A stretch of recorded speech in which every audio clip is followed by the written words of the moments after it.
Hey guys, tonight we're gently marching into the high Andes, where the Inca Empire's armies kept their campaigns humming without a single wheel in sight. Picture yourself perched on a misty cliff, the air sharp with the scent of eucalyptus and damp stone, watching a lone run-era chask whispering across a rope bridge. That sway is like it's got a personal vendetta. His sandals slap the earth, carrying messages that could shift an entire army's path. It's mesmerizing. But let's be real, you probably wouldn't survive the boredom of memorizing every knot in their weird string-based filing system. So, before you get comfortable, take a moment to like the video and subscribe, but only if you genuinely enjoy what I do here. Drop a comment with your location and local time. I love knowing where you're drifting off from. Now, dim the lights, maybe turn on a fan for that soft background hum, and let's ease into tonight's surprisingly calm campaign together. You're standing at the edge of an Inca trail, the kind that snakes through the Andes like a stone ribbon, defying gravity and common sense. The Chasqui, these elite runners, are the Empire's Wi-Fi, zipping messages and small goods across hundreds of miles. You watch one approach, his legs a blur, cheeks puffed with coca leaves to fight the altitude. He's not just fast, he's serene, like he's meditating in a full sprint. The Inca didn't mess with wheels too impractical in these mountains, but they turned human speed into an art form. A chase-squeak could covered 150 miles in a few days, relaying orders to armies or news of a rebellion. You try to keep up in your mind, but your lungs are already begging for mercy. The system's genius lies in its simplicity. Every few miles, a relay station sits like a cozy pit stop. You peek inside one, a stone hut with straw mats, dried maize stacked neatly, and a chase-squee napping like he's auditioning for a sleep study. He's waiting for his turn to run, and when the next guy arrives, it's a seamless handoff. You're handed a small bundle. Maybe equip you a knotted string that's basically Inca Exler a verbal message. You're too winded to repeat accurately. The Chasqui don't fumble. They've got this down to a rhythm, and you're just a clumsy tourist in their world. Here's a solid fact: the Inca's road network, stretching 25,000 miles, rivaled Rome's but was built without iron tools or draft animals. It was all human sweat and clever engineering. Now, for a quirky tidbit, Chasqui sometimes carried fresh fish from the coast to the emperor's table. 200 miles inland in under 2 days. Imagine jogging with a trout strapped to your back. Talk about dedication.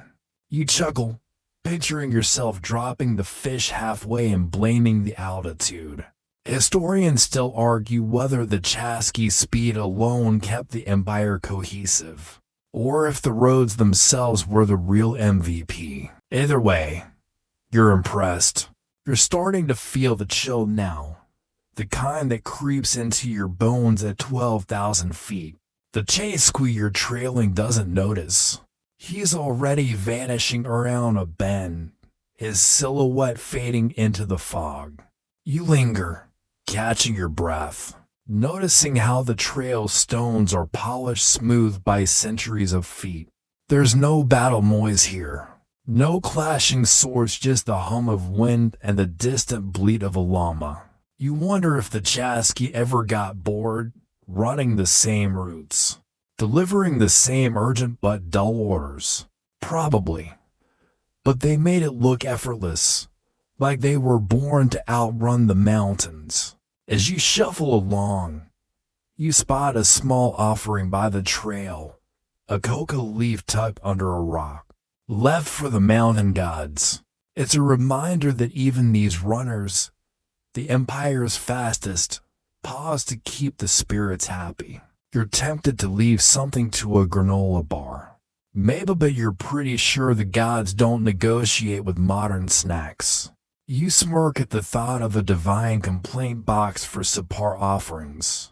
For now, you're content to follow the chase squeeze path, letting the Andes' quiet grandeur lull you into a strange, sleepy awe. You're trudging along an Andean trail now. The air is so thin it feels like you're sipping oxygen through a straw. Below, a caravan of llamas plods into view, their woolly backs piled high with sacks of maize and potatoes. These fuzzy logisticians are the Inca's answer to supply trucks, and you can't help but grin at their calm, slightly judgy expressions. Each llama moves with the unhurried swagger of a creature that knows it's indispensable. You're half convinced they'd roll their eyes if they could, especially when a soldier tries to rush them. The scene is oddly soothing, like watching a parade of grumpy, four-legged accountants keeping the army fed. The llamas are the backbone of Inca campaigns, hauling up to 70 pounds each across terrain that would make a mule quit. You watch a herder, his poncho flapping in the wind, coax a stubborn one with a soft whistle. It's a dance of patience, and you're rooting for the human, though the llama's clearly winning.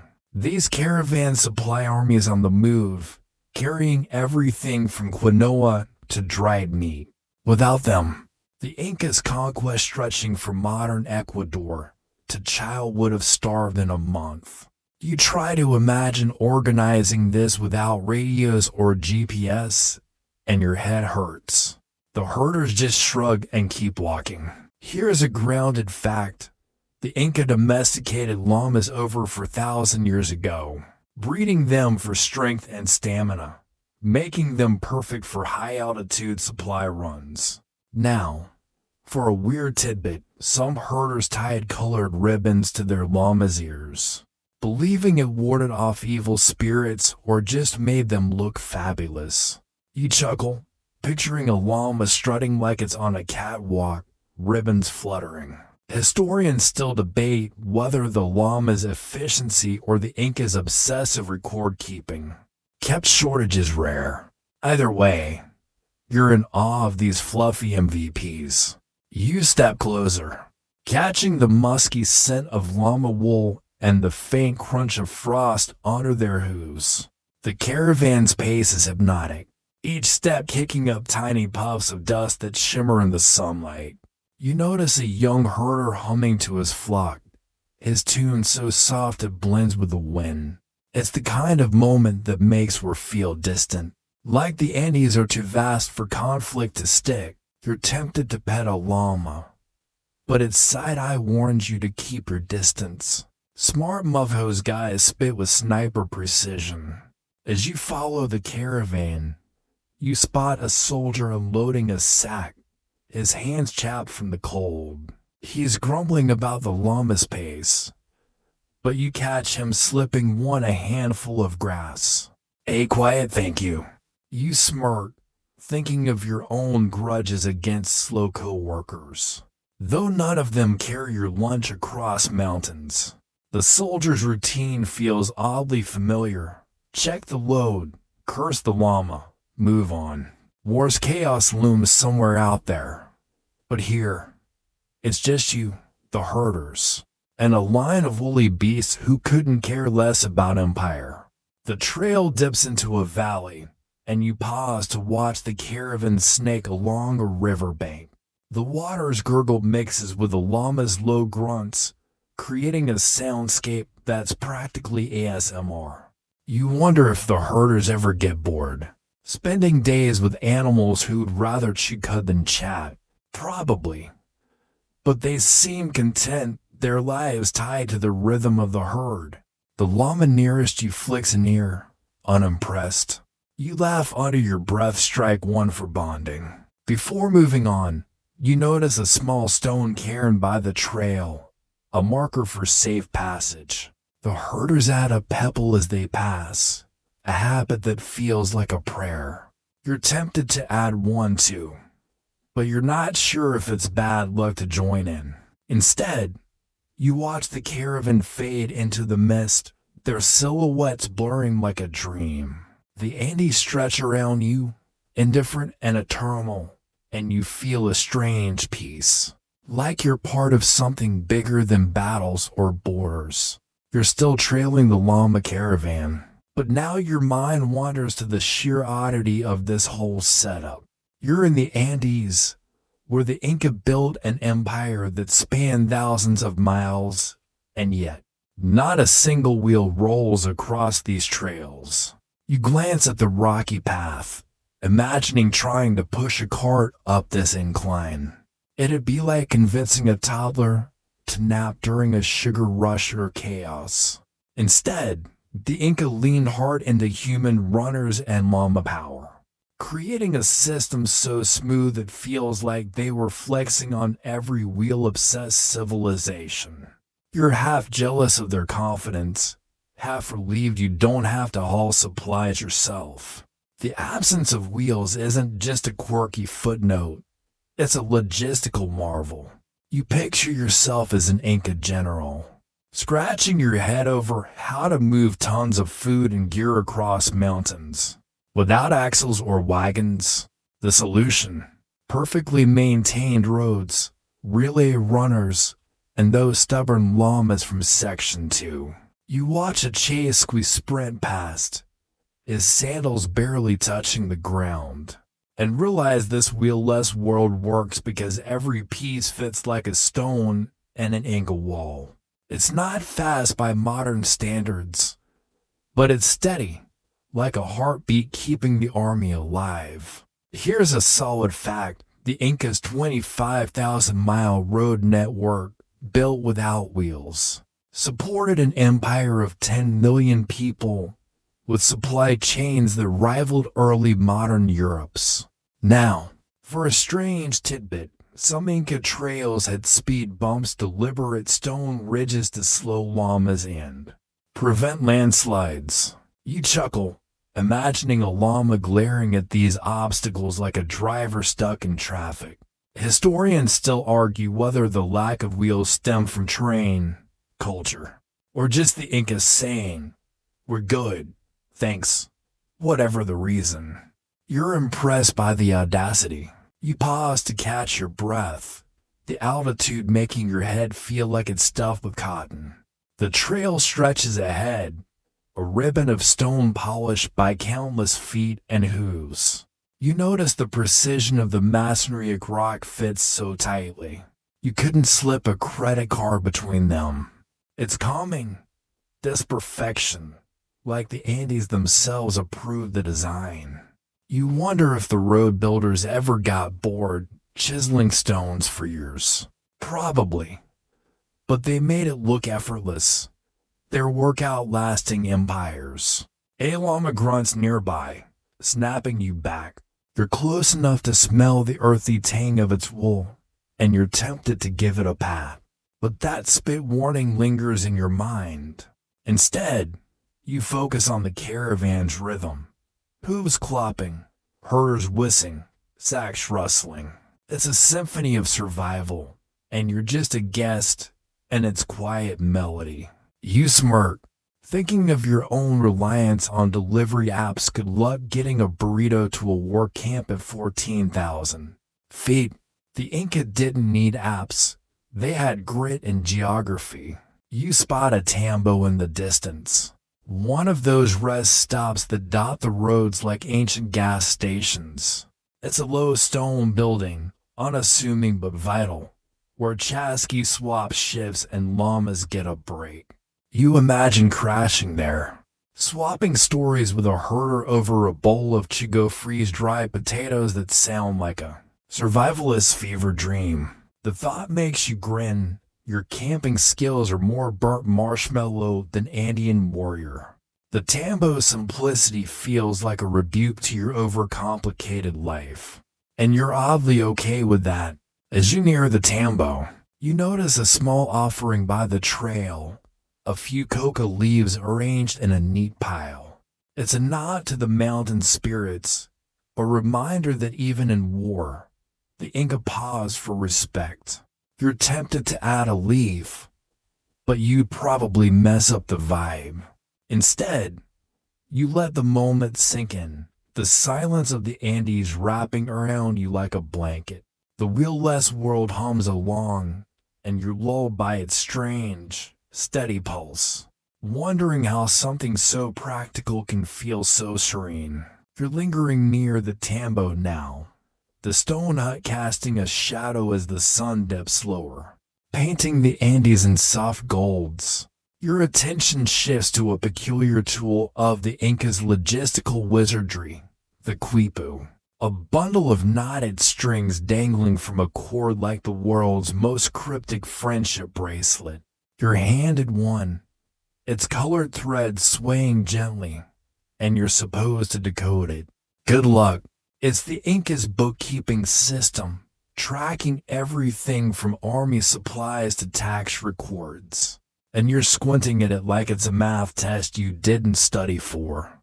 The calm precision of the quipucamayu, the knot keepers, is almost hypnotic, their fingers dancing over strings with a sleepy confidence.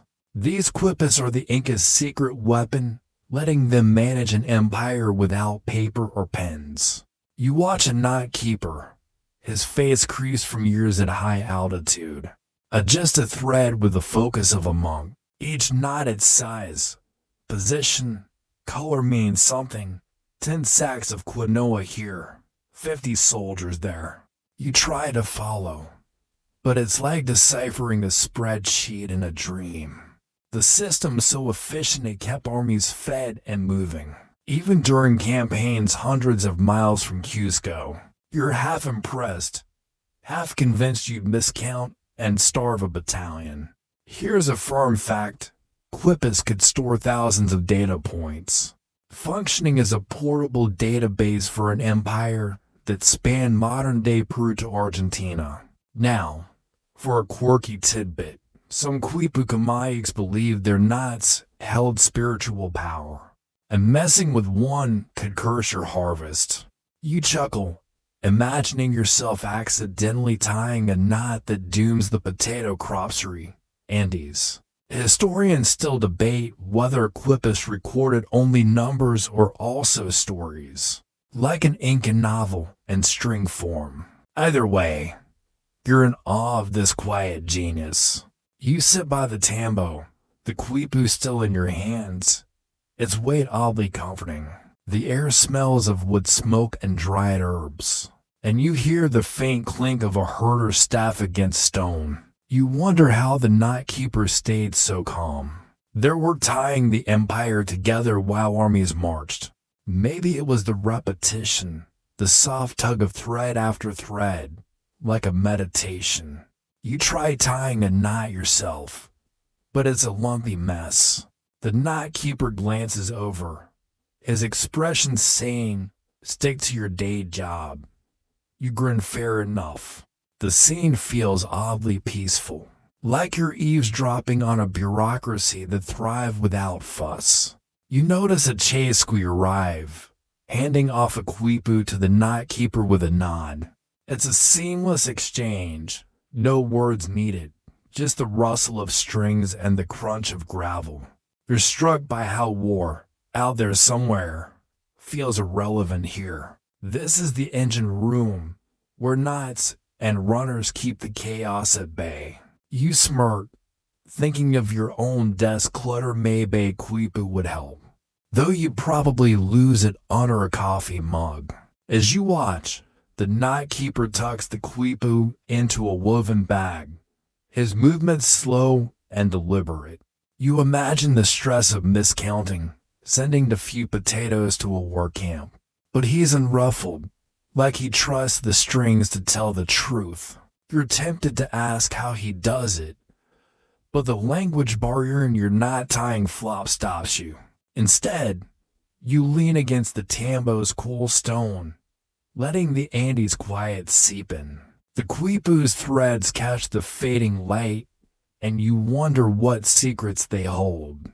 What mundane orders kept an empire humming? Before you move on, you spot a small ritual. The knot keeper places a coca leaf on the ground, a thank you to the earth. It's a tiny act, but it grounds you, reminding you that even in war's shadow, the Inca found balance. You're tempted to mimic him, but your pockets are empty of leaves. So you just nod, feeling the quipu's weight. It's not whispering of a time when strings outsmarted swords. You're leaving the tambo behind now, your boots crunching on the Inca trail as it twists through the Andes like a stone serpent. The air is crisp, carrying the faint scent of wild grasses and distant snow. You're walking one of the Empire's legendary roads, and it's quieter than you expect. No clatter of armies, just the whisper of wind through the peaks. These trails, stretching thousands of miles, are the veins of the Inca's military machine, pulsing with runners, llamas, and supplies. You're struck by their beauty, how they blend into the mountains like they were carved by the landscape itself. It's almost too serene for a warpath, and you're lulled by the steady rhythm of your steps. These roads aren't just paths, they're miracles of engineering, built to carry armies and their gear across terrain that laughs at straight lines. You trace the stonework with your eyes, each slab fitted so tightly it feels like a flex against gravity. Chasquis sprint past, their speed a blur, while llama caravans plot in the distance. You're following one of those trails now, imagining the soldiers who marched here, their ponchos flapping, their minds probably on dinner rather than conquest. It's a calming thought, war's big plans reduced to sore feet and empty stomachs. Here's a solid fact: the Inca road system, spanning 25,000 miles, included suspension bridges and tunnels, enabling armies to move swiftly across the Andes' brutal terrain. Now, for a quirky tidbit, some trails had talking stones, markers carved with symbols that only Chasqui could read, like an ancient GPS for runners.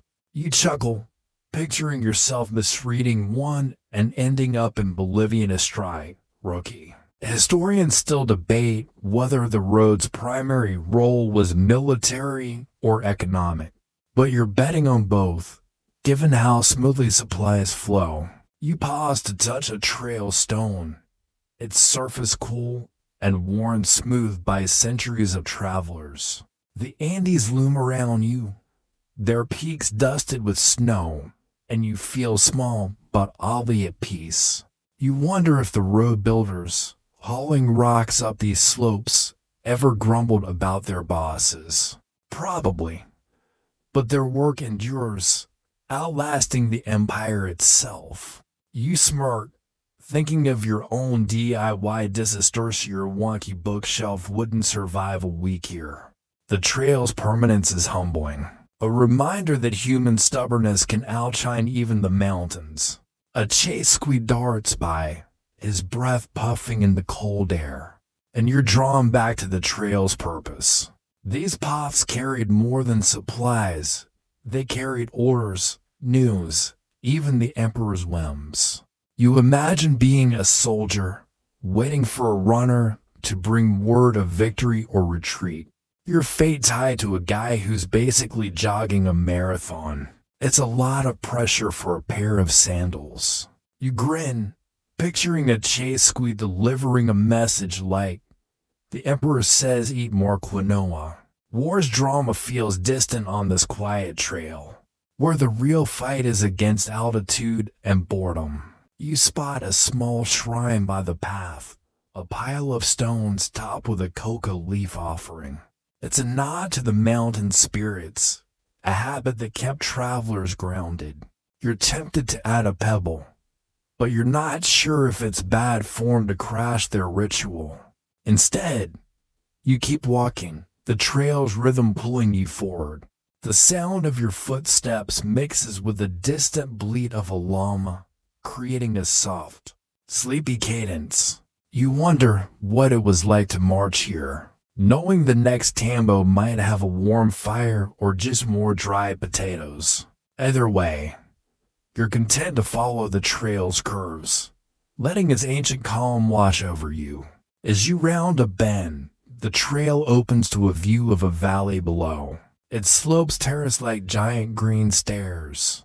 The sight is breathtaking, and you pause, feeling the Andes' vastness settle into your bones. The trail stretches on, inviting you deeper into the Inca's world, where every step was a small victory against the mountains. You're not sure what's ahead, but for now, you're happy to walk. The trail's quiet beauty lulling you into a strange, peaceful daze. You're still on the Inca Trail, the Andes stretching around you like a giant's crumpled blanket. The valley below glows in the late afternoon light, but your focus shifts to a stone structure tucked into the Hillside Tampu, one of the Inca's supply storehouses. It's unassuming, just a squat building with a thatched roof, but it's the Empire's pantry, stuffed with enough food to keep an army marching. You step closer, catching the faint smell of dried maize and potatoes, and feel a strange respect for this humble stockpile. It's not glamorous, but it's the kind of boring brilliance that wins wars, and you're oddly soothed by its quiet reliability. Tampas were scattered across the empire, strategically placed along trails to feed soldiers, runners, and caravans. You peek inside, imagining shelves of Chukoto's freeze-dried potatoes that sound like a survivalist fever. Dreaming sacks of quinoa stacked like sandbags. The Inca's obsession with surplus meant armies rarely starved, even during long campaigns. You try to picture managing this without a spreadsheet, just quippus and a sharp memory. Your own fridge rates pale in comparison. You probably eat the emergency rations by day 2. The Tampu's orderliness is a gentle rebuke, and you're half tempted to tidy your kitchen when you wake up. Here's a grounded fact. The Inca stored enough food in Tampas to feed entire regions for years.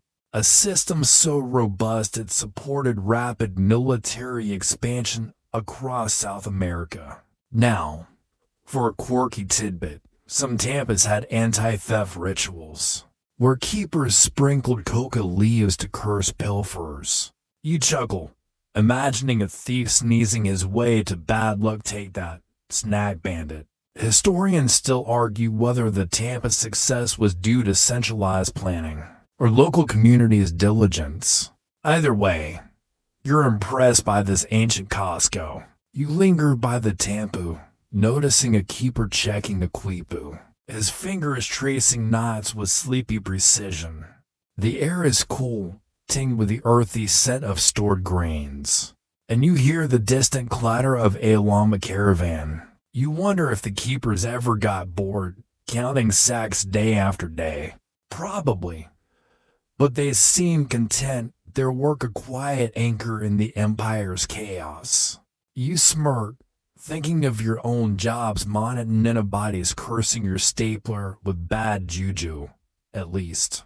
The keeper's calm is contagious, and you feel your shoulders relax, the Andes' vastness fading into a soft hum. A chase squeak jogs up, dropping off a small bundle before sprinting away. The keeper barely looks up, just nods and tucks the bundle into the Tampu. It's a seamless routine, like a barista handing off a latte, and you're struck by how war's urgency feels muted here. This is the Empire's heartbeat, steady and unhurried, keeping soldiers fed while you're just a bystander with a growling stomach. You grin, picturing yourself trying to sneak a patata good luck outrunning the keeper's glare or the mountain god's wrath. You step back, noticing a small offering by the Tampu's door, a few coca leaves arranged in a neat circle. It's another nod to the spirits, a reminder that even logistics had a sacred side. You're tempted to add something, but your pockets are still leaf-free. Instead, you let the moment sink in, the Tampu's solid walls grounding you. You imagine soldiers stopping here, grateful for a meal after weeks on the trail. War's chaos looms somewhere out there, But right now, it's just you, the keeper, and a storehouse that's basically a love letter to preparedness. As you turn to leave, the trail beckons, its stones gleaming in the fading light. The tambu fades behind you, but its quiet efficiency lingers in your mind. You wonder what it took to keep these storehouses stocked, to trust that the next one would have what you needed. The Andes stretch on, their peaks softening in the dusk, and you feel a strange peace. Like the empire's old rhythms are rocking you to sleep. For now, you're content to walk, the trail's gentle slope pulling you deeper into this oddly serene campaign. You're back on the trail, the Andes' cool air brushing your face as you catch sight of a chase-squee sprinting toward you. His movement's so fluid it's like he's gliding. The handoff is Kaminga relay where one runner passes a quipu or message to another, and you're close enough to feel the energy. It's not chaotic, though. It's precise, almost poetic, with a calm that makes you want to whisper. The Chasqui are the Inca's living telegraph, and you're mesmerized by their rhythm. Each step a beat in the empire's pulse. You try to match their pace in your mind, but your imaginary lungs are already staging a protest. The relay system is the Inca's secret sauce, letting messages zip across hundreds of miles without a single drop signal. You watch the incoming chase-squee slow just enough to hand off a small bundle to his partner, who's off like a shot. No high fives, no chit-chat, just a nod and the soft thud of sandals on stone. You're standing by a tambo, its stone walls glowing in the morning light, and you realize these handoffs kept armies coordinated, supplies moving, and emperors informed. It's a high-stakes game of telephone, and you're pretty sure you'd mumble the wrong order and accidentally reroute a battalion. Here's a solid fact. The chase-squee relay system could deliver messages across 150 miles in a single day, outpacing most pre-modern communication networks. Now, for a quirky tidbit, Chasqui sometimes carried a conch shell to signal their arrival, its low wail doubling as a wake-up call for sleepy tambo keepers. You chuckle, imagining yourself jolted awake by a shell blastery. No snooze button out here. Historians still debate whether the Chasqui speed relied more on training or the Empire's obsessive trail maintenance. Either way, you're in awe of their quiet efficiency. You lean against the tambo, catching the faint scent of wood smoke and dried herbs. The handoff you just saw replays in your mind, its precision soothing, like watching a metronome. You wonder if the Chasqui ever got bored, running the same routes, passing the same quippas. Probably. But they make it look effortless. Their focus a kind of meditation. You smirk, thinking of your own attempts at multitasking, spilling coffee while answering emails doesn't quite compare. The Chasqui calm is a reminder that sometimes the simplest jobs carry the most weight. You notice the outgoing chase-squee pause briefly, tucking a coca leaf into his cheek before sprinting off. It's a small ritual, a nod to endurance, and you're tempted to try it. But you're pretty sure your version would just be chewing gum and hoping for the best. The tambo keeper, sweeping the entrance, glances at you with mild amusement, like he knows you're out of your depth. You grin fair enough. You're just a tourist in this high-speed world. The trail hums with purpose, and you feel a strange peace, like you're part of something bigger than yourself. As you watch the chase-squee vanish around a bend, you spot a small pile of stones by the trail. Another offering to the mountain spirits. It's a quiet act, grounding the runners in a world of constant motion. You're tempted to add a pebble, but you probably knock the pile over and earn a cosmic side-eye. Instead, You let the moment settle, the Andes' vastness wrapping around you. You imagine being a chasqui, your life tied to the trail's rhythm, each handoff a tiny victory. War's urgency feels far away, and you're lulled by the soft crunch of gravel and the distant bleat of a llama. You start walking again, the trail stretching ahead, its stones polished by centuries of runners. The relay's precision lingers in your mind, a testament to the Inca's knack for turning chaos into order. You wonder what it was like to wait for a chasqui's arrival, knowing their message could change everything. For now, you're content to follow the trail, its gentle slope pulling you deeper into the empire's sleepy heartbeat. The Andes glow in the sunlight, and you feel a calm settle in, like the trail itself is whispering you toward rest. You're still on the Inca Trail, the Andes peaks casting long shadows as the day softens into dusk. A llama caravan trudges past, and you lock eyes with one particularly grumpy beast, its expression screaming, "I didn't sign up for this." Its wool is matted, its ears twitching like it's plotting a nap, and you can't help but feel a kinship. These llamas aren't just pack animals, they're the unsung heroes of the Inca's campaigns, hauling supplies with a stubborn charm that makes the whole war machine feel oddly human. You're drawn to their quirks, their soft grunts filling the air like a sleepy protest, and it's hard not to smile. Each llama in the caravan carries a load of maize, potatoes, or woven slings, their hooves clicking on the stone trail. You watch a herder adjust a pack, his hands gentle but firm, like he's negotiating with a toddler. The llama's personalities shine through one nibbles at a stray leaf. Another glares at a chasqui sprinting by. They're vital to the army's survival, moving supplies where runners can't. But their attitude says, "We'll do it, but we won't be happy about it." You're half tempted to offer one a motivational speech, but you suspect it'd spit in your face. Here's a firm fact. Llamas were so crucial that the Inca bred them selectively, creating a workforce of over 1 million animals to support military and economic needs. Now, for a quirky tidbit, some herders believe a llama's sneeze predicted bad weather, and they'd adjust routes accordingly. You chuckle, picturing yourself dodging a sneeze like it's a weather app notification. Better pack an umbrella. Historians still debate whether the llama's role in logistics outshone their cultural significance as sacred animals. Either way, you're charmed by these woolly grumps. You step closer, catching the musky scent of llama wool and the faint rustle of their packs.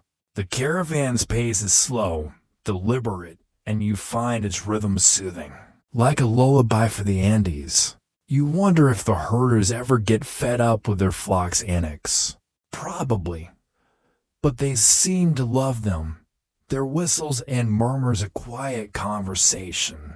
You smirk, thinking of your own pet's attitude. Their cat's glare could learn a thing or two from these llamas. The trail feels alive with their presence, and you're lulled by the soft clop of hooves. A young herder, barely a teenager, notices your interest and offers a shy grin. He points to the grumpy llama, muttering something in Quechua. Probably. This one's always trouble. You nod, pretending to understand, and mime a thumbs up.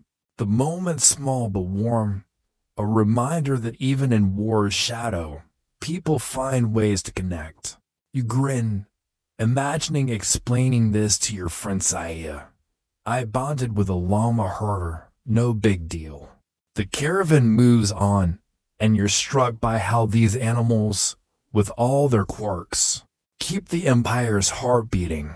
You notice a small offering by the trail, a few colored threads tied to a stone, likely a gift for safe passage. It's another nod to the spirits and you're tempted to add something. But your pockets are still uselessly empty. Instead, you watch the grumpy llama pause to sniff the air, its ears flicking like it's judging the offering too. You laugh under your breathed-out crowd. The Andes' quiet wraps around you, and you feel a strange peace. Like the llama's stubborn march is carrying you towards sleep. As you follow the caravan, the trail dips into a valley, the llama's silhouettes blurring in the twilight. You wonder what it was like to rely on these creatures, knowing a single tantrum could delay a campaign. For now, you're content to walk in their dusty wake, their grunts and the trail's gentle slope lulling you deeper into the Inca's world. The mountains glow faintly, and you're sinking into a calm, the kind that comes from watching life unfold at its own unhurried pace. You're trailing the llama caravan, the Andes twilight casting a soft purple glow over the terrace slopes below. These terraces, carved into the mountains like giant green staircases, are the Inca's breadbasket, feeding armies and civilians alike. You pause to take it in, the neat rows of maize and potatoes stretching down the hillside, their leaves rustling in the evening breeze. It's a quiet marvel, this patchwork of fields that kept the Empire's war machine humming. You're struck by their beauty, how they hug the contours of the land, and you feel a sleepy admiration for the farmers who made it work. These terrace farms were the Inca's agricultural powerhouse, turning steep slopes into fertile land through sheer stubbornness and clever irrigation. You imagine yourself as a farmer, hauling buckets of water or planting quinoa under the relentless sun. It's backbreaking work, but the terraces ensured no soldier went hungry. No matter how far the campaign, you spot a farmer checking his crops, his silhouette calm against the fading light, and you're grateful you're just a visitor. Your own attempts at gardening wilting basil, anyone, wouldn't feed a single chasqui, let alone an army. Here's a solid fact: Inca terraces, covering thousands of acres, used advanced irrigation and crop rotation to sustain a population of 10 million, fueling military campaigns across South America. Now, for a quirky tidbit, some farmers planted decoy crops near trails to trick thieves, saving the real harvest for storehouses. You chuckle, picturing yourself falling for a fake potato patch in this one. Inca farmers. Historians still debate whether the terrace's success owed more to engineering or the communal labor system called Mita. Either way, you're in awe of this green engine. You step closer to the terrace edge, the air thick with the scent of damp earth and fresh leaves. The farmer's working slowly, pulling weeds with a rhythm that's almost meditative. You wonder if he ever got bored, tending the same fields day after day. Probably. But he seems at peace, his hands moving like they know the land by heart. You smirk, thinking of your own impatience with repetitive tasks sire and box would drive this guy nuts. The terrace's quiet order is soothing, and you feel your breathing slow, matching the farmer's unhurried pace. A llama from the caravan nearby lets out a grumpy bleat, snapping you back. You glance over, catching the herder's amused eye, like he's used to his flock stealing the show. The moment's light, a reminder that life on these trails was as much about routine as conquest. You grin, imagining explaining this to your cowwork Hershia. I got upstaged by a llama. What's new? The terraces stretch below, their neat lines a testament to the Inca's knack for taming chaos. And you're lulled by their gentle slopes, like the land itself is exhaling. You notice a small offering by the terrace, a few maize kernels tucked into a stone niche. A thank you to the earth goddess, Pachamama. It's a quiet ritual, grounding the farmers in a world of war and quotas. You're tempted to add something, but your granola bar wrapper probably wouldn't cut it. Instead, you let the moment settle, the Andes' vastness wrapping around you like a soft blanket. You imagine soldiers eating meals from these fields, their hunger eased by crops grown with care. War feels distant here, and you're sinking into the terrace's calm rhythm. As you turn to follow the trail, the terraces fade into the dusk, their green fading to gray. You wonder what it was like to farm for an empire, knowing your harvest could tip a battle's outcome. For now, you're content to walk. The trail's gentle crunch underfoot pulling you deeper into the Inca's world. The mountains loom softly, their peaks blurring, and you feel a peace settle in. Like the terraces are whispering you toward sleep. You're back on the Inca Trail. The Andes' cool night air wrapping around you as a faint glow flickers from a nearby camp. Soldiers are gathered, their voices low, performing a quiet ritual under the stars. You edge closer, catching the scent of burning coca leaves and the soft murmur of prayers to the mountain gods. It's not the chaos of where you expect, just a handful of men, their faces lit by firelight, seeking calm before the next march. The scene is oddly soothing, their strange superstitions grounding them in a world of uncertainty. And you're drawn to this moment of stillness. These rituals were the Inca's way of keeping spirits high and fates aligned, especially before battles or long campaigns. You watch a soldier carefully place a small stone on a makeshift altar, his hand steady despite the altitude's bite. It's a plea for protection, maybe from the Apis, the mountain spirits, or Pachamama, the earth goddess. You're no expert, but you feel the weight of their belief, how it steadies their nerves. You try to imagine doing this yourself. Your version might involve stress-eating snacks and hoping for Wi-Fi, but these guys are pros at finding peace in the unknown. Here's a grounded fact. Inca soldiers often performed rituals to ensure divine favor, integrating religion into military life to maintain morale across vast campaigns.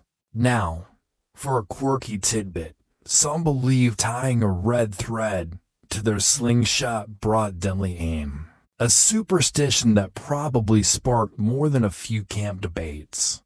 You chuckle, picturing yourself fumbling the knot and accidentally slinging a rock backwards.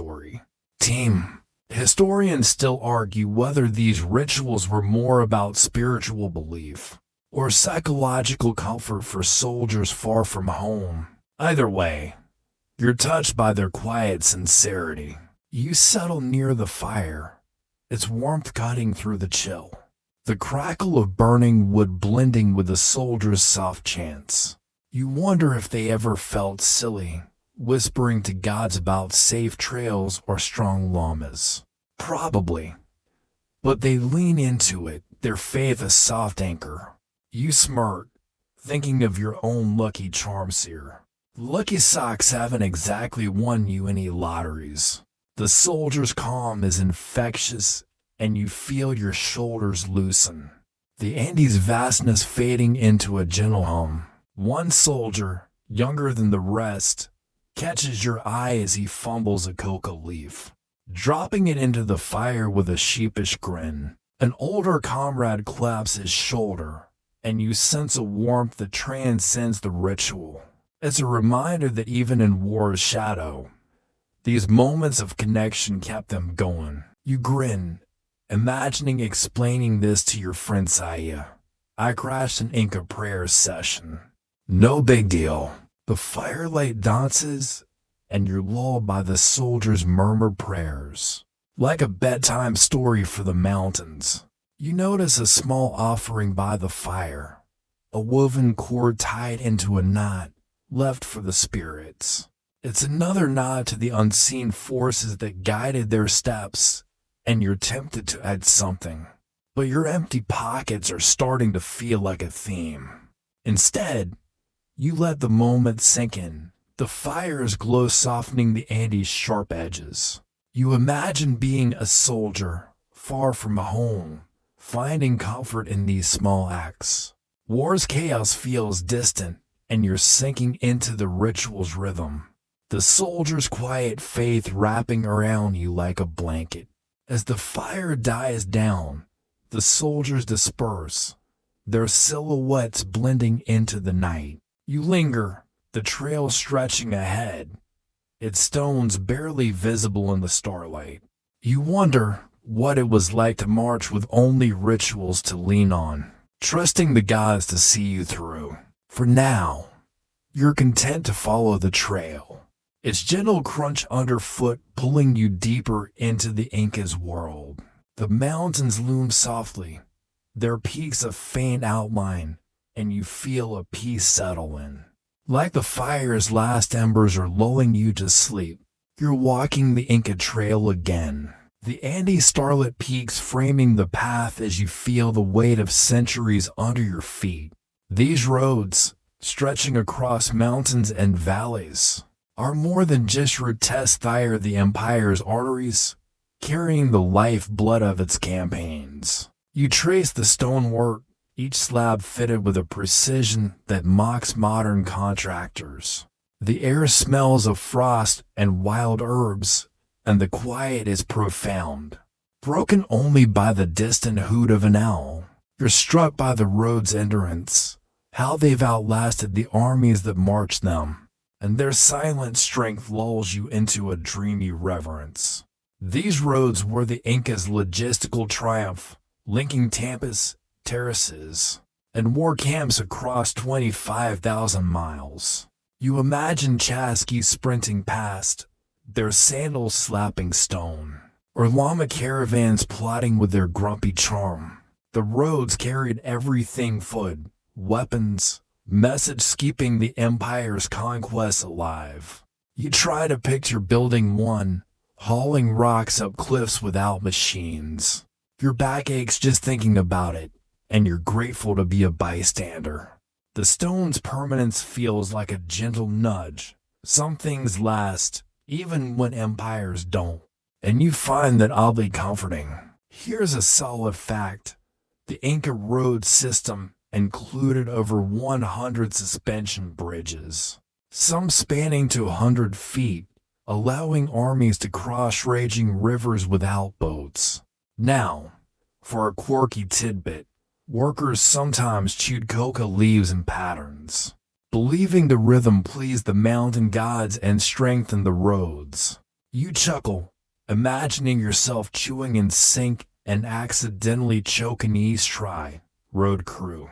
Historians still debate whether the road's primary purpose was military control or unifying the empire's diverse peoples. Either way, you're awed by their quiet majesty. You pause to touch a stone, its surface cool and smooth, worn by countless travelers. You wonder if the builders ever grumbled about deadlines or shoddy tools. Probably. But their work speaks for itself, each slab a testament to human will. You smirk, thinking of your own DIY flop-sire wobbly shelf wouldn't survive an Andean breeze. The road's solidity is humbling, and you feel a calm settle in, like the trail is sharing its secrets with you, one step at a time. A Chasque's silhouette flickers in the distance, his speed a reminder of the road's purpose. You imagine being a soldier, marching these paths, your life tied to their curves and tambos. It's a lot of trust to place in stones and runners, but the Inca made it work. You grin, picturing a Chasque delivering a message like, "The Emperor says wear warmer ponchos." War's urgency feels muted here, where the road's steady rhythm overshadows fleeting battles. You're lulled by the crunch of gravel, the Andes' vastness softening into a sleepy haze. You spot a small cairn by the trail, a stack of pebbles left as a thank you to the Apis, the mountain spirits. It's a quiet gesture, tying travelers to the land, and you're tempted to add a stone. But you'd probably topple the pile and jinx the vibe. Instead, you keep walking, the road's gentle slope pulling you forward. You wonder what it was like to march here, knowing each step brought you closer to a tambo's warmth or a battle's edge. The thought is distant, and you're content to let the trail guide you. Its stones whispering tales of forgotten journeys. As you move on, the road curves around a cliff, revealing a valley below. Its terraces faintly visible in the moonlight. The Andes stretch endlessly, their peaks blurring into the night, and you feel a peace settle in. Like the roads are carrying you toward rest. You're sinking into their rhythm, each step a soft echo of the Inca's world, where even the longest marches ended in quiet moments like this. You're still on the Inca Trail, the Andes moonlight casting a silver sheen over the stones as you imagine yourself as a chasqui. In training, your lungs burn just thinking about sprinting these paths. But the real chasqui make it look like a meditative jog. You're at a tambo now, its stone walls glowing faintly, where young runners learn the art of speed and stamina. A trainer, his face weathered like the cliffs, barks gentle orders, and you're swept into their world of disciplined naps and relentless practice. It's intense, but oddly calming. Their focus a quiet hum that lulls you deeper into the night. Chasqui training was no casual jog. It was a lifestyle, starting in childhood and blending athleticism with duty. You watch a trainee practice a handoff, his hand steady as he passes a quipu to a partner. The trainer nods, then points to a straw maton for a nap. You're jealous. These guys master power napping between sprints, chewing coca leaves to fight altitude and hunger. You try to imagine keeping up, but your gym routine feels like a sad warm-up. The tambo simplicity, with its mats and maze sacks, feels like a rebuke to your overcomplicated life, and you're soothed by its quiet order. Here's a solid fact. Chasqui were trained from adolescence, running up to 15 miles per relay, enabling the Inca to coordinate armies across thousands of miles. Now, for a quirky tidbit, trainees sometimes carried a small stone in their mouth to build breath control, spitting it out at the handoff. You chuckle, picturing yourself choking on a pebble mid-sprintery. Coach. Historians still debate whether chasqui training prioritized physical endurance or mental resilience, given the trail's brutal conditions. Either way, you're impressed by their serene grit. You settle by the tambo, catching the scent of wood smoke and dried herbs. The trainee's rhythm is hypnotic. Run, hand off, nap, repeat. You wonder if they ever got bored, pounding the same trails, memorizing every rock. Probably. But they seem at peace, their lives tied to the Empire's pulse. You smirk, thinking of your own attempts at discipline. 5-minute meditation usually ends in a snack run. The chasqui focus is a gentle nudge, and you feel your breathing slow, matching the tambo's sleepy cadence. A trainee catches your eye, practicing a sprint with a grin, like he's racing the wind. The trainer claps, and you sense a camaraderie that warms the chilly night. It's a reminder that even in war's shadow, these runners found joy in their craft. You grin, imagining telling your friends you trained as a chasqui. I nap like a pro. The tambo's fire crackles, and you're lulled by the trainee's quiet chatter, like a bedtime story whispered across the Andes. You notice a small offering by the tambo's entrance, a coca leaf tucked under a stone, a nod to the spirits for strength. It's a tiny act, grounding the runners in their high-stakes world. You're tempted to add something, but your pockets remain stubbornly empty.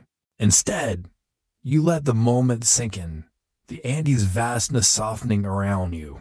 You imagine being a chasqui, your life a blur of trails and tambos, each sprint a small victory. War's chaos feels far away, and you're sinking into the training's rhythm. The tambo's warmth wrapping you like a blanket. As you step back onto the trail, the trainees' voices fade, their silhouettes blending into the night.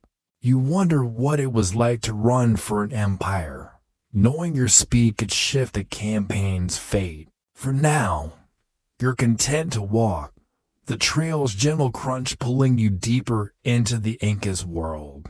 The mountains glow faintly, their peaks blurring, and you feel a peace settle in. Like the Chasqui's steady strides are carrying you towards sleep. You're back on the Inca Trail, the Andes starlight guiding your steps as you catch up with the Llama caravan from earlier. The air is sharp with frost, and you're drawn to one llama in particular, a shaggy, oil beast with a soft hum that sounds like it's singing itself to sleep. You're close enough to smell its earthy wool, and you feel a strange urge to bond. Like you're in a buddy movie with a four-legged co-star.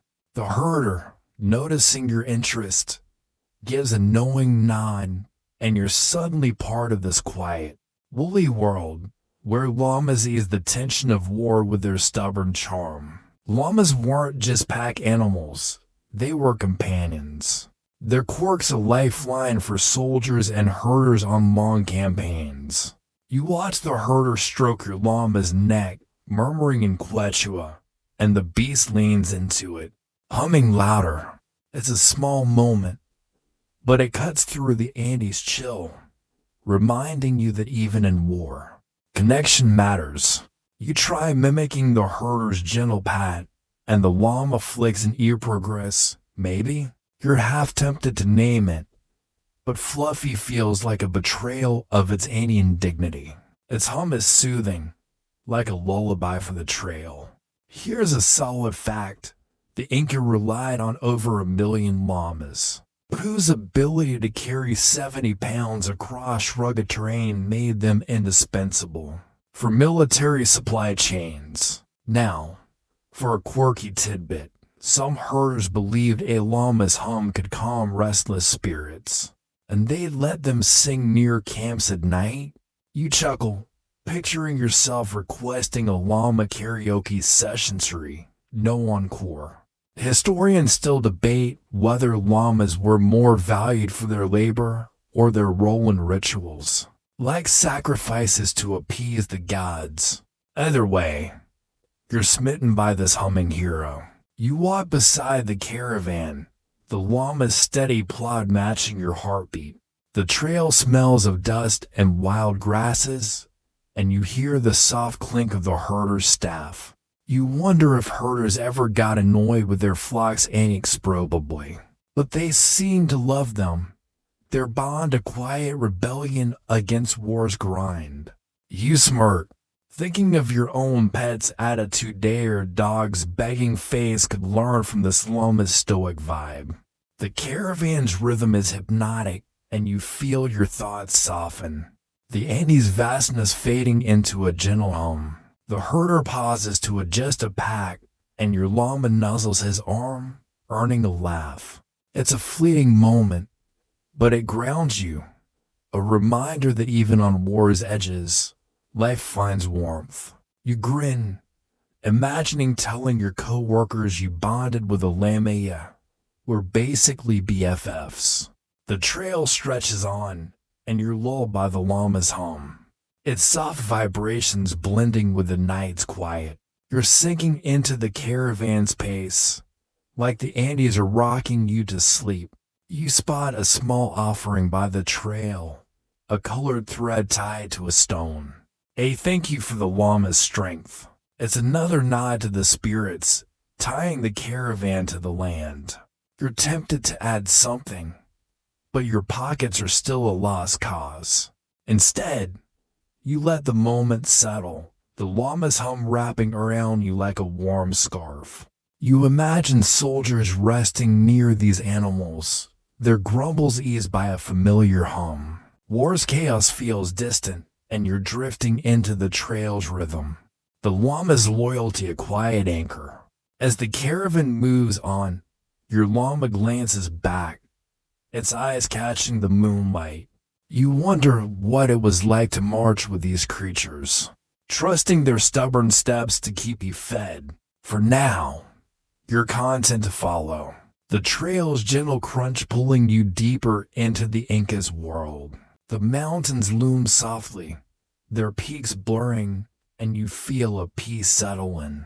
Like the llama's hum is carrying you toward dreams. You're still trailing the llama caravan, the Andes night air sharp and clear. But now a ripple of tension runs through the herders. You overhear hushed murmurs about a supply shortage. Tempo up the trail is running low on maize, and the army's next march could falter. The herder from Section 13 adjusts his llama's pack with a frown, his usual calm replaced by a quiet urgency. You feel the weight of it, the sudden realization that even the Inca's meticulous system could hiccup. Yet, the trail's steady rhythm and the llama's soft grunts keep the panic at bay, lulling you into a strange, sleepy focus. Supply shortages were rare but real, threatening campaigns when crops failed or routes were disrupted. You imagine being a quartermaster, checking quippas under a flickering torch, your stomach sinking as the knots revealed dwindling stocks. The herders are regrouping now, redirecting llamas to a nearby tampu. Their movements precise despite the stress. You're impressed by their cool heads. Your own crisis mode usually involves stress eating and frantic texts. The Andes' vastness seems to swallow the problem, and you're oddly soothed by the caravan's determination to keep moving. Here's a solid fact. The Inca's tampu system was so efficient that shortages were uncommon. But droughts or rebellions could strain even their robust logistics, impacting military campaigns. Now, for a quirky tidbit, some quartermasters burned coca leaves to appease a shortage, believing the smoke carried their pleas to the gods. You chuckle, picturing yourself waving a lighter over your empty fridgery. No divine delivery. Historians still debate whether a major shortage in the 1530s weakened the Inca against Spanish invaders or if internal politics were the real culprit. Either way, you're gripped by this quiet drama. You walk closer to the herder, catching the scent of dust and wool as he recalculates his route. The llamas plod on, oblivious, their hooves clicking like a metronome. You wonder if the herders ever panicked, knowing a delay could starve a war camp. Probably, but they hide it well. Their focus a soft anchor. You smirk, thinking of your own logistical flop. Sire, late pizza order doesn't compare to this. The trail's rhythm pulls you back, and you feel your breathing slow. The Andes' silence softening the crisis's edge. A young herder, maybe a trainee, fumbles a pack, earning a gentle scolding. He laughs it off, and the moment lightens, a reminder that even in a pinch, these people found balance. You grin, imagining explaining this to your friend Saya. I survived an Inca supply scare, no sweat. The caravan's pace steadies, and you're lulled by the llama's grunts. Their stubborn calm a rebuke to the shortage's threat. You're sinking into the trail's flow, like the Andes are whispering that every problem finds a path. You spot a small offering by the trail, a coca leaf tucked into a crack, a plea for abundance. It's a quiet act, tying the herders to the land even in crisis. You're tempted to add something, but your pockets are still a running joke. Instead, you let the moment settle, the llama's steady steps grounding you. You imagine soldiers waiting for these supplies, their fate tied to the caravan's success. War's chaos looms, but here, it's just you, the herders, and a trail that promises resolution. As the caravan presses on, the Tampu's silhouette appears in the distance, its stone walls a beacon of hope. You wonder what it was like to face a shortage, trusting the next Tampa would save the day. For now, your content to follow. The trail's gentle crunch pulling you deeper into the Inca's world. The mountains glow faintly, their peaks softening, and you feel a peace settle in. Like the caravan's quiet resolve is carrying you toward rest. You're nearing the end of the Inca Trail, the Andes dawn breaking in soft pinks and golds, bathing the valley below in a gentle glow. The supply shortage scare from Section 14. As fatted herders found a Tampu stocked with enough maize to keep the army marching. You're resting by a campfire now, its crackle blending with the distant hum of llamas and the rustle of morning wind. The soldiers nearby are packing up, their ponchos dusted with frost, but there's no rush, just a quiet rhythm as they prepare to move on. You're struck by the calm. How war's edge feels softened here, and you're lulled by the fire's warmth, sinking into the trail's final whispers. This campfire marks the end of a campaign, or at least a pause, where the Inca's runners, llamas, and terraces proved their worth. You watch a soldier share a handful of quinoa with a chasqui, their laughter low but genuine. It's a small act, but it grounds you, reminding you of the human threads that wove this empire together. You try to imagine their relief, knowing the next march won't be hungry. Your own stresses miss deadlines, empty fridges feel trivial by comparison, and you're content to sit, the Andes' vastness wrapping you in a sleepy embrace. Here's a solid fact: the Inca's logistical system, with its roads, tampas, and relays, enabled campaigns to sustain armies across thousands of miles, rivaling modern supply chains. Now, for a quirky tidbit, soldiers sometimes carve tiny llama figures from stone, tucking them into packs for luck on the trail. You chuckle, picturing yourself misplacing one and panicking like it's a lost Kisari, lucky llama. Historians still debate whether the Inca's logistics collapsed under Spanish pressure or if disease and betrayal did the real damage. Either way, you're in awe of this quiet triumph. You lean closer to the fire, catching the scent of burning wood and roasted maize. The soldiers' chatter is soft, their voices blending with the crackle of embers. You wonder if they ever got bored waiting by fires like this, their minds on home or the next Tampa's warmth. Probably, but they seem at ease, their routines a soft rebellion against war's grind. You smirk, thinking of your own campfire fail sire marshmallow roasting skills wouldn't impress this crew. The scene's simplicity is soothing, and you feel your thoughts blur. The Andes glow fading into a gentle haze. A soldier tosses a coca leaf into the fire, a final offering to the mountain gods. And you sense the campaign's end settling in. It's a fleeting moment, but it anchors you, a reminder that even in war, the Inca found ways to pause and breathe. You grin, imagining telling your co-workers you chilled by an Inca campfire. I'm basically a warrior now. The fire's warmth lingers, and you're lulled by its rhythm. Like the trail itself is rocking you to sleep. You let the campfire's glow fade, its embers winking out as the Andes settle into a profound quiet. The soldiers, chasqui, and llamas have moved on, their silhouettes long gone, leaving only the trail's enduring stones and the terrace's soft curves. You're alone now, the mountains stretching endlessly, their peaks softened by dawn's light. The Inca's world, with its runners and rituals, feels like a dream slipping away.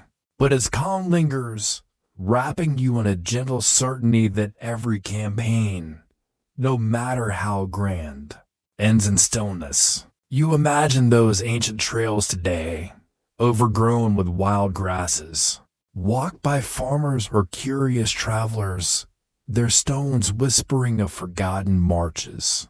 The Andes breathe slowly, their vastness a reminder that time smooths even the sharpest conflicts, leaving only the earth's quiet pulse.